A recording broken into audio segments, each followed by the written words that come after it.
We're going to bring in Lieutenant Colonel Michael Waltz, former Green Beret commander, who's been with us all morning commenting on this. As you see this signing ceremony, Colonel, your big takeaway as these countries, seal literally in ink a relationship.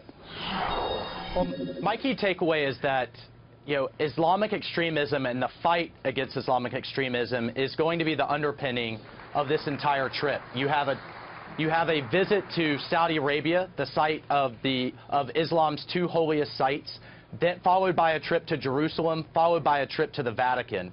And this is the broader effort against extremism that I think we need to undertake as a society and undertake as, in the West, on top of these individual battlefields in Iraq, Afghanistan, and Syria. And so what I'm looking to tomorrow is the president's speech to over 50 Muslim leaders. And what I think you're going to see in terms of a variance from what you saw under Obama, where Obama, in his famous speech to Cairo, really pinned, the onus on America's shoulders to change its behavior. I think from President Trump, you're going to see him pinning the rose on moderate Muslim governments to change the way that they approach extremists who are bastardizing their religion and causing violence all over the world. Yeah, Colonel, you think about just the dangerous world that we've been living in the past few years when it comes to terrorism, when it comes specifically to ISIS. I mean, we can't tell you how many times we're sitting here reporting on another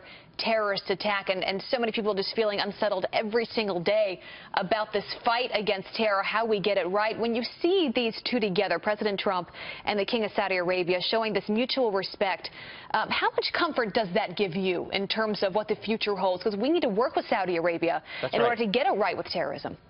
Well, I think, for example, what does that broad strategy against Islamic extremism look like? Well, I think one key piece is educating girls and empowering women. If you look around the world where women are empowered in civil society and in politics, extremism doesn't thrive. So while we need a powerful alliance with the Saudis, I think, frankly, we also need to hold them accountable. And we need to have very serious discussions about this Wahhabist form of Islam that they pushed around the world. They've made a lot of strides within their government, but they need to make it within their society as well. One thing that I'd tell you that was lost in the coverage is an announcement that Secretary Mattis made from the Pentagon on Friday, in that we're going to accelerate, President Trump has authorized accelerating the fight against ISIS, that we're not going to seek to just push them out of locations, that we are going to seek to annihilate them. And that position of strength also will sell well in the Middle East. Let's talk about the military in that region and the strategic location of the bases that we have and have been utilizing for years. It was, of course, the argument that Osama bin Laden used, right, that our presence in Saudi Arabia was the reason he launched the attack on 9/11, to get the infidels out of our backyard, so to speak. This seems like a firming up of that relationship, stronger presence of the United States in that region.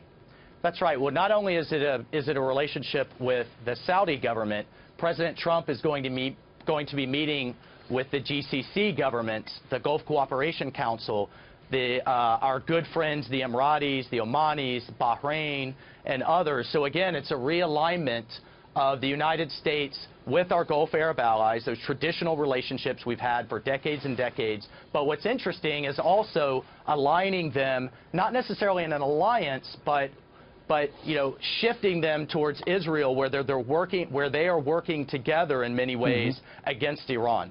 And that's critical.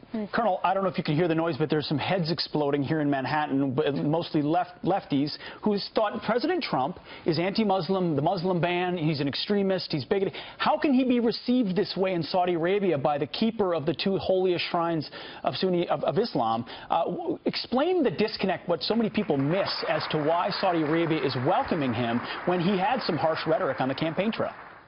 Well, I think the Saudis, the Emiratis, and other governments, the Egyptians and our other allies, realize that we're making a distinction between Muslims who would warp and misinterpret and use, frankly, the religion of Islam to recruit and to follow their own agenda, versus the broader Muslim community. I think President Trump understands that, but what he was looking to do was to essentially tighten down some of our